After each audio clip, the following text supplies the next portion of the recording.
In the year 1898, the United States went to war with Spain. And when we think of the country of Spain, a smaller country, we would wonder, why would the United States declare war with Spain in 1898?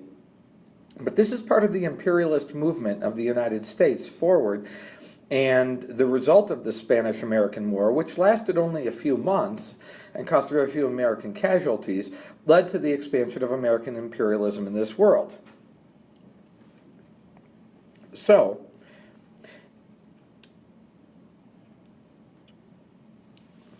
in this lesson, the first thing I'll do is to explain to you the causes of the Spanish-American War. We're going to look behind this and figure out why we went to war with Spain. After that, I will identify for you the major battles of the Spanish-American War. Then I will describe the consequences of the war, including the debate over imperialism.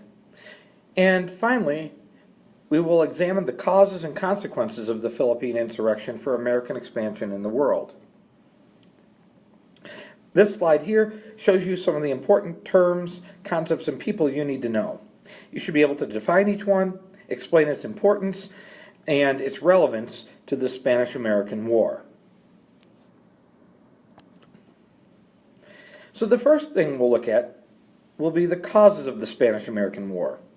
These include sympathy that Americans had for the Cuban rebels, the influence of the mass media and yellow journalism inside the United States and emerging mass media newspapers, the explosion of the U.S. warship USS Maine off of the coast of Havana Harbor in Cuba, and then all of that leads to the beginning of the war with Spain, with a declaration of war on Spain. So when we talk about the causes of the Spanish-American War, we see that American power and economic interests around the world were growing. But even though that was happening, the United States remained reluctant to risk war with other powers to acquire colonies. That changed, however, in 1898, when America went to war against Spain. The United States acquired colonies, and after this, the United States for the first time really became a world power. Here you see a group of Cuban rebels attacking a Spanish plantation overseer. Now, why does this matter? Well, because part of the causes of the Spanish-American War is that Americans had sympathy for Cuban rebels. Cuban rebels had been fighting for a while to overthrow the government of Spain and gain their independence for Cuba.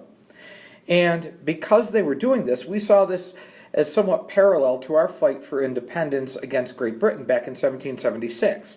So Americans had some sympathy towards the Cuban rebels who were trying to overthrow the Spanish. The leader of the Cuban rebels was this man right here, José Martí. And he led a group of rebels that sought to gain independence from Spanish rule. Now, another cause of the Spanish-American War was what we call the influence of the mass media and a technique that was popular at that time called yellow journalism. There were two major newspapers that fought for readership at this time: the New York Journal, owned by William Randolph Hearst, and the New York World, owned by Joseph Pulitzer. And they fought each other to get subscriptions to their newspapers. Well, how would they get subscriptions? They had to convince people to read news that would be entertaining and interesting to them.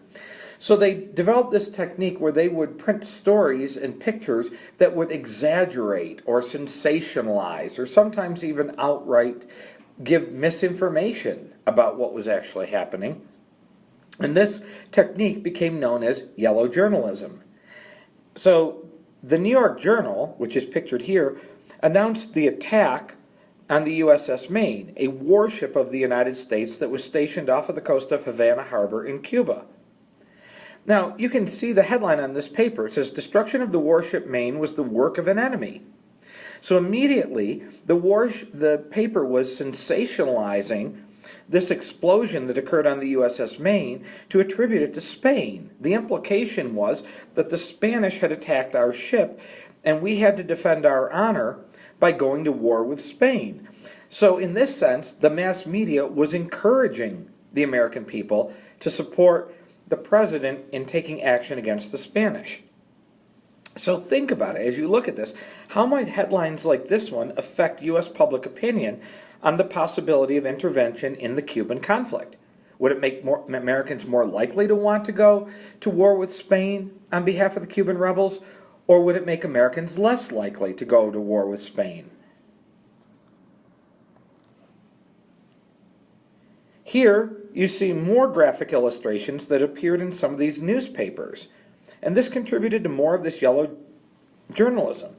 Graphic illustrations such as this one depicting the explosion of the USS Maine had a profound influence on attitudes in the United States, leading people in the direction of wanting our government to declare war with Spain. The interesting thing is, long after an investigation was held to discover the cause of this explosion, it was attributed to a faulty boiler on the ship. There has never been any proof that this was a result of an attack from Spain. But nevertheless, that's what the newspapers led people to believe, and then public opinion was influenced to go to war with Spain. So, in July of 1898, Congress declares war with Spain, and the war begins. The war is fought in two places because the Spanish had colonies in the Pacific Ocean, particularly the Philippine Islands, but they also had colonies, like Cuba, in the Caribbean Sea. So the war was fought in two locations. It was fought in the Caribbean and it was fought in the Pacific. And remember, the United States is building the size of its Navy right now. So this war, which lasted only a couple of months and was often referred to as a Splendid Little War, led to the defeat of the Spanish. So how did that happen? Well, first it happened through victory in the Philippines and then acquiring the Philippine Islands as a U.S. territory. Americans responded enthusiastically to the war when it began. About 200,000 men enlisted in the Army, and that was up from 25,000 that had enlisted at the beginning of 1898. In early May, as the United States Army prepared to attack, Americans heard news of a great naval victory over Spain. But surprisingly, the victory was not in Cuba. Rather, it was in the Pacific Ocean, on the opposite side of the world, in the Philippine Islands. Here is a picture that describes the attack of American forces on the Spanish at Manila Bay in the Philippine Islands in the Pacific Ocean. Now, why do you think American forces were likely to launch their attack on the Philippines from the British port city of Hong Kong? Give that some thought.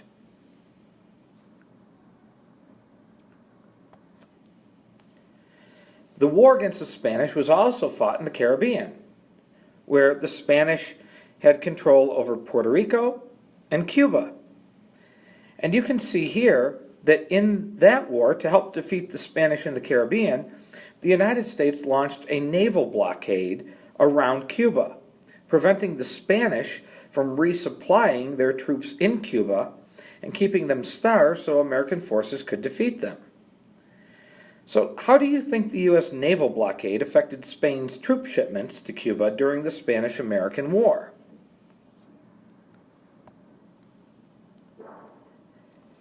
African Americans made up approximately 10% of U.S. forces during the Spanish-American War. So even though they were subject to segregation in the United States, African Americans performed admirably in fighting for the United States during the Spanish-American War. So what do you think motivated African Americans to join the armed forces during the Spanish-American War?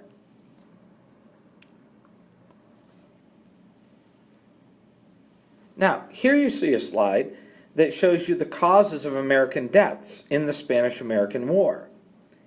Examine this chart and try to determine for yourself what threat posed the greatest danger to U.S. forces during the Spanish-American War.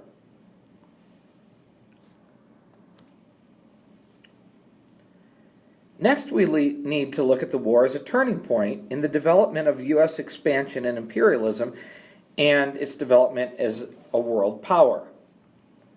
When the war came to an end, the United States defeated Spain, and as a result, a peace treaty was signed between Spain and the United States that was known as the Treaty of Paris. And the U.S. won certain things and got certain concessions from Spain as a result of the treaty. But even after this happened, there was a debate going on in the United States because there were some people that had differing views on U.S. expansionism. Some people favored it and thought the U.S. should expand and become a major world power and acquire territories and colonies. Others were against the United States taking on that role. Secretary of State John Hay referred to the conflict with Spain as a splendid little war because of the ease and thoroughness of America's victory. Now, although the war may have been splendid, it created a new dilemma for Americans.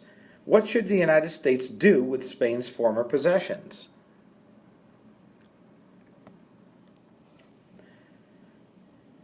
So, people began to debate this in the United States. And as I said, there were some people that were for it and some people that were against it. So when it came to the Treaty of Paris, signed between the United States and Spain in 1898, those who supported it believed, well, the U.S. would be acquiring the Philippine Islands, and they would become a U.S. protectorate and territory. The treaty would benefit the U.S. much more than it would Spain, so they thought we were getting the better end of the deal. The island of Guam in the Pacific Ocean and the island of Puerto Rico in the Caribbean would become part of U.S. territory. And as a result, the U.S. would expand its influence and become a new player in world politics. The cons of this, and people that were against it, said that, well, guerrilla fighting against U.S. troops in the Philippines lasted more than 3 years. And as a result, the U.S. lost 10 times more troops in the Philippines than in the Spanish-American War.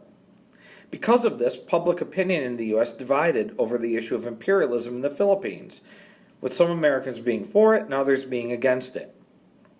Because the United States was rising in its global influence, the United States clashed with both China and Japan.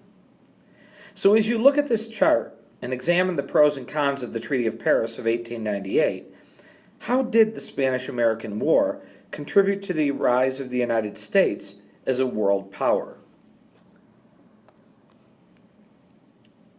Here you see a political cartoon that was popular in the time that was printed in a newspaper. You see a man representing Uncle Sam, which represents the United States, picking things off of a menu that is referred to as the bill of fare. And you can see things called Cuba steak, Puerto Rico pig, Philippine floating islands, the Sandwich Islands. And then the waiter is a man holding a towel that says McKinley, and he represents President McKinley. So what does the portrayal of these territories on the wall poster imply about American involvement in those regions of the world?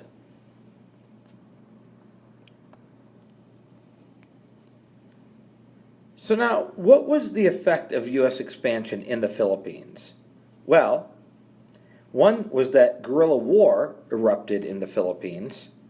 The Philippines began a period of limited self-rule, and there was a growing U.S. position as a world power. America's decision to keep the Philippines reflected a desire to expand its influence, compete with European colonial powers, and gain new trade in Asia. This man here, Emilio Aguinaldo, was a Philippine who fought first as an American ally against the Spanish, but then, after time, he became tired of American rule, and he led a rebellion and an insurrection against America in favor of Filipino self-rule. He didn't want to trade Spanish colonial rulers for American colonial rulers. He wanted Philippine independence. During the war in the Philippines, American soldiers took cover like this during the brutal fighting that took place between U.S. forces and Filipino guerrilla fighters. Once the war was over and the Philippines for a period of time became an American territory, Americans helped Filipinos build schools like this one for Filipino students to provide them with an education. So what were some of the effects of U.S. expansionism in the Philippines? Well, as you can see from this chart, there were certain economic benefits for American expansion. Some of the benefits are listed on the left-hand side. It provided new markets for American products. It provided new places for American businesses to invest in and earn money. and it provided access to raw materials that could be used in American factories. And you can see from the chart that when you look at American interests in Cuba, which had been a Spanish possession, American businesses invested a significant amount of capital in Cuba. In 1902, American businesses invested $80 million, but by 1913, the amount of money invested by American businesses in Cuba was $220 million. It had almost tripled. And then if you look at sugar production in Cuba, which was a popular crop on the island, in 1900, only about 250,000 tons of sugar was grown, but by 1918, that had expanded to 4.1 million tons of sugar, and by 1930, 4.9 million tons of sugar were being produced in Cuba. And that provided benefit for American sugar plantation owners. That led to rising dominance of the United States in global manufacturing. You can see from this chart here that the United States in 1870 had about 23.3% of the world manufacturing market. By 1896 and 1900, that had grown to 30%, and by 1913, the United States had more than a third, or 35.8%, of all the manufacturing in the world. And you compare that to the share that was held by countries like Germany and Great Britain, which were two of our leading competitors during the Industrial Revolution. So, how did American investment in Cuba in the early 1900s affect the level of sugar production in Cuba?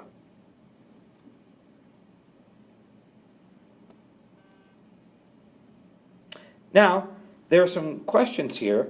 You should stop and pause on each one of these and see if you can answer each of these questions. First, how did the yellow press affect American sentiment toward the crisis in Cuba?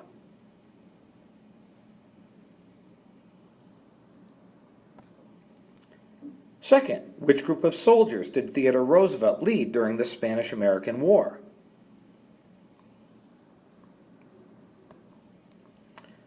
Fourth, why did the Anti-Imperialist League argue with the U.S. occupation of the Philippines?